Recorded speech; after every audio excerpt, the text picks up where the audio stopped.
Thanks for joining us. I'm Nancy Furness, and this is We've Got Issues. Our interview today is taking place on the traditional, ancestral, and unceded lands of Coquitlam First Nation. We thank the Coquitlam people who continue to live on the lands and to care for the lands and the waters and all that lie above and below. We're joined today by Johnathon Strebly, who's joining us via Zoom, and he's the Director of Communications and Engagement for Renewal Development. The goal of Renewal Development is to save homes with good bones from being demolished. The company strives to relocate the homes to new properties where the need is greatest. So thanks so much for joining us today, Johnathon. And I was wondering if you might start us off by telling us a little bit about Renewal Development, what your company's mission is, and also how you differ from other development companies. Yeah, great question. And thank you for asking, Nancy. I deeply appreciate the opportunity to share what Renewal Development is doing. How we differ is to really look at what the human connection is to what a home is. What we really want to do is identify homes that have lived their lives already and to see if we can identify them, rescue them, repurpose them, and relocate them in communities in need. The idea that we have these wonderful homes that are potentially being just demolished, and we truly believe at Renewal Development that demolition is the absolute last choice. There are so many opportunities to rescue, so many opportunities to improve, and to look at how we can actually salvage some of the past without adding to our landfills and our economic imprint as it is at the moment. Well, you bring up some really good points, and we'll talk a little bit more about some of those in a bit. We know right now that the Tri-Cities is facing unprecedented growth and development. And I think on your website, it says over the next 5 years, 10,000 single-family homes will be demolished across Metro Vancouver to make space for higher density development. And I think we all can agree that we do need more housing. But how many of those homes do you think can be relocated, and where are they needed most? Where will they go? Great questions. When we look at the need for housing, nobody denies that we need more housing. The question is how do we do that with rational approaches and without leaving too big of an imprint? The idea of growth, the idea of scaling, that's happening globally. And the 10,000 homes that are estimated over the next 4 to 5 years is also based upon current trends of growth. If we actually do attack the housing issue, we may have to increase that substantially. And if that's the case, then we can see that number increasing, of course. Wow. So of those, if we take the number of 10,000 homes, we identified that there's probably about 2,800 to 3,000 of those homes that can be rescued and repurposed and relocated. Absolutely. It's close to around 25 to 30%. And potentially higher depending on where the homes are actually coming from. Like, for example, the Tri-Cities area, where you've got a number of homes that are built in a fashion, in a way that is salvageable and rescuable and have great bones to be able to continue their life for other families going into the future. Your secondary part of that question was identifying areas of need. And where we are seeing this is obviously not in urban centers or newly developed urban centers, because there's high density requirements there. Where we're looking at is remote communities where it's very challenging and or difficult or typically very expensive to build new in remote areas. So by identifying homes that we can rescue and that we can actually lift part of it and move that, which is incredible engineering and feats of strength already, but the idea is that we can repurpose them and bring them up to code for today's standards. And they're not just rescuing an old home, they're building beautiful homes on beautiful bones and creating homes for people that may not have had that opportunity to have a home. And that is just a joyful moment, quite frankly, when you can see someone that may be losing their home, which is challenging, but then you put it in, you help them understand that their home is going to have a second life. And the idea that that home is going to be someone else's home. And the idea that it's not just a building or a structure, it's an actual home. The hearth and the warmth of the home comes from the people, the community, the neighborhoods. And all of that is a way of taking from what already exists, maybe even taking that energy and power and that sense of community forward and developing outwards. So we identify the homes and we take them to areas that are looking to scale, grow, and build their communities. Yeah, no, I love that. It's like a company with a heart. So Mm. I'm really curious, how do you connect with these homes? Like, do people reach out to you and say, I would love to see my home, find another home? Or do you search for people, or do you connect with developers? Like, how does that process work? Well, I'd be giving away intellectual property secrets if I told you all of that. Okay. No, no, no, it's a great question. And quite frankly, the fact that we do have people reaching out to us now is testament that people are Mm, understanding that this is an option. I think something that's in your question there is to appreciate and understand that a lot of people that are in the situation, and to use an example, would be like a land assembly. So when a developer is right. walking into a community, an area, they've identified an area that could be built into high density residential. It's usually at the changes required of taking single family dwellings and of course increasing the density. So those are the homes we're identifying through developer permits from demolition Okay. permit requests. So we can see areas that are being looked at for potential high density growth. But it goes from a point where somebody that may be in that land assembly and is lamenting the fact they might be losing their home per se, but knowing that it could be moving forward is an option they're unaware of. So it's moments like this that we get to share what we're doing. When we can move people from, well, what can I do, to, hey, why can't Mm, I do that? When they are seeing that there is potential for them to donate their home, to know that it can go to another area and place of growth where a family can have affordable housing, which they may not have had the opportunity to approach before. And that's what I love about this work, is that I think it's actually one of the more genuine attempts at actually attacking affordable housing in a manner which is fruitful and meaningful. It's a human story. And like you said, you were asking about how do we identify the homes, but it's about identifying need and then sourcing the resources for it. And the resources are coming from permit requests, from developers that are letting us know that there are opportunities in those spaces. And now the developers are approaching us through these stories and through this understanding that there is a way forward that is bypassing or avoiding demolition. And right. as we noted before, demolition is very expensive in many ways, most of all on the imprint on the earth. Each Yes. home, could have up to 60 trees needed for its building. Over 100 tons of landfill waste, which happens if you demolish a 1,500 square foot home and just throw it into landfill. That's not sustainable.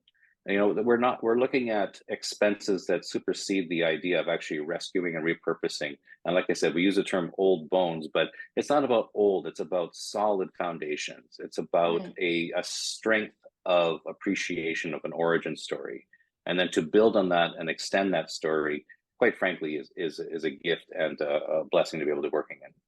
No, I love that. I love your explanation of that, because I was going to say that there are so many elements to this. It's not just about Hmm. moving buildings from point A to point B.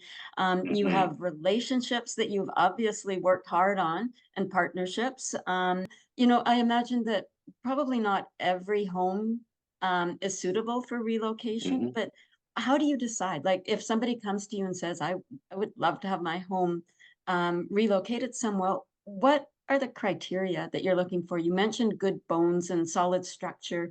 Is there anything else that you look at as far as criteria for homes considered for relocation?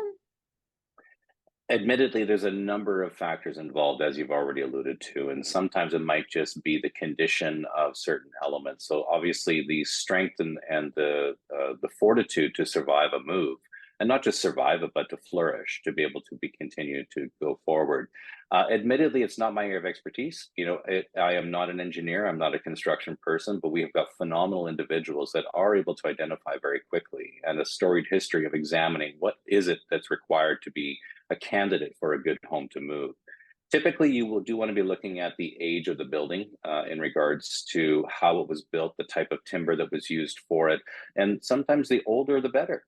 A lot of times Right. we're looking at homes that may be beyond mid late 70s, and it started getting into a fabrication time where it may not actually have the bones needed to make a very good home. To have that Also, solid workmanship and solid structure and the construction materials and all of that combines absolutely. to make. Mm. Yeah, absolutely. I mean, imagine we all know what it's like if you have a piece of particle board versus a piece of 100% timber. You know, Yeah, it's a right. big difference. Now, there's a time and a place for everything, of course, but to throw away or destroy or to not repurpose something which is perfectly good is the question we ask. Well, why? Is there not a better Mhm. way to do that? And you know, we talk about some of the economic pieces you talked about, but we like to ask the question, at what cost? It's not necessarily the bottom line, the savings of $100 here, $100 there. It's at what are we actually costing the earth? What are we costing Right. our communities? What are we able to resolve in that? And you also noted reconciliation. There are many aspects of this conversation and this relationship journey, and the ability to move and be better is all part of reconciliation.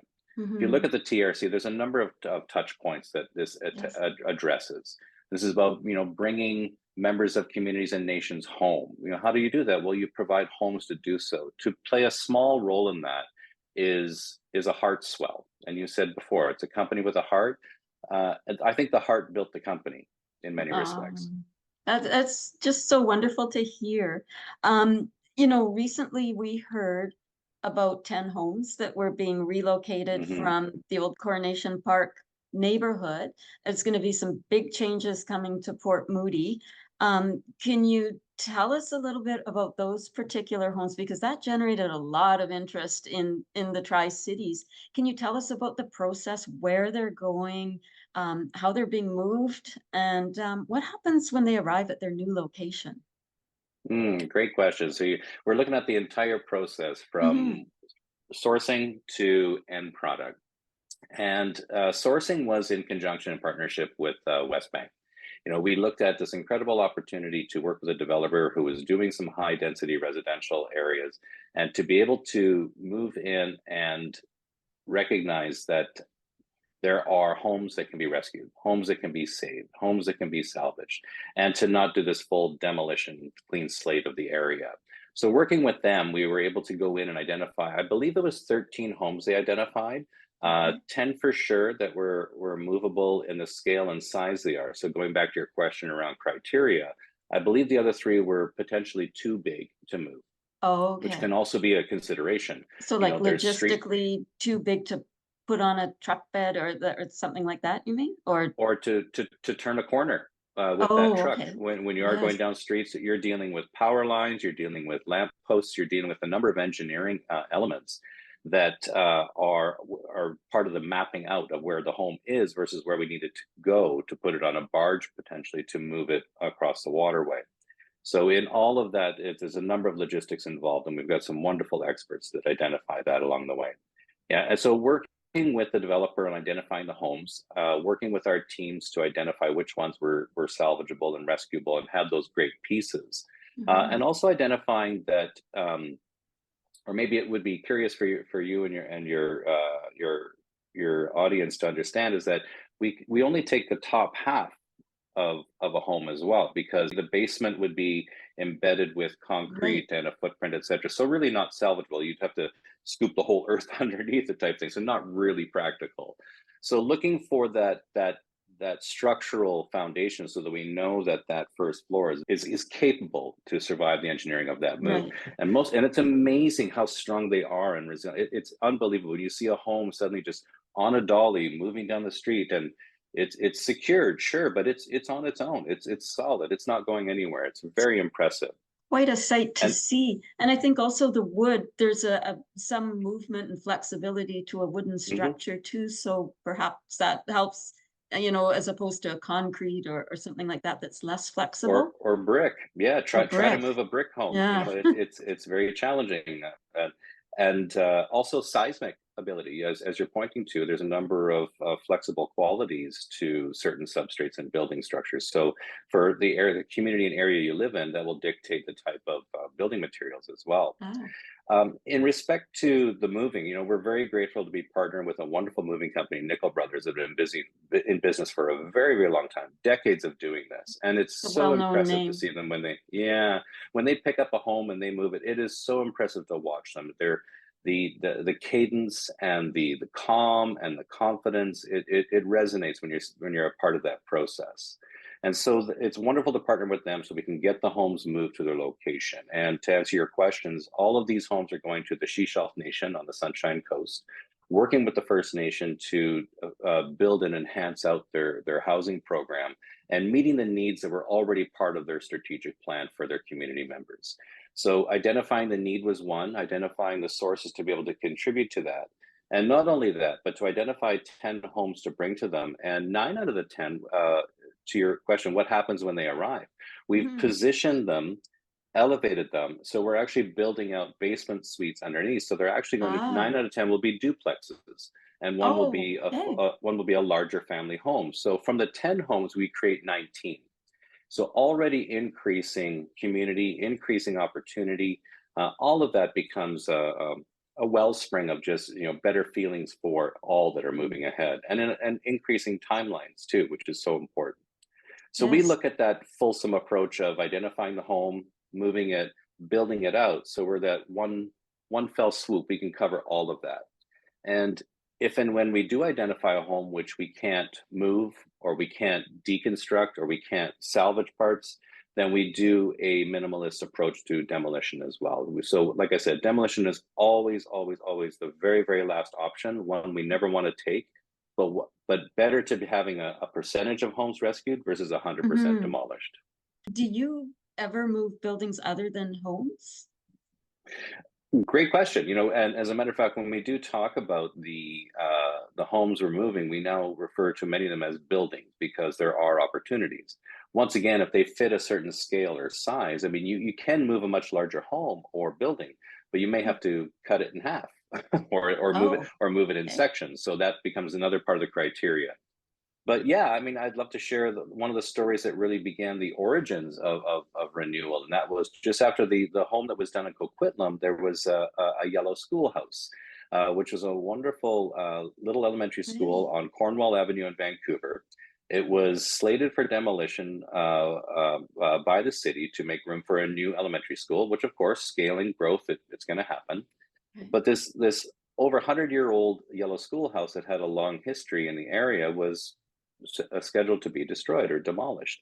So we looked into that and said, well, what would it take to actually rescue that? Did it have the bones worthy of rescuing, and where was it going to go?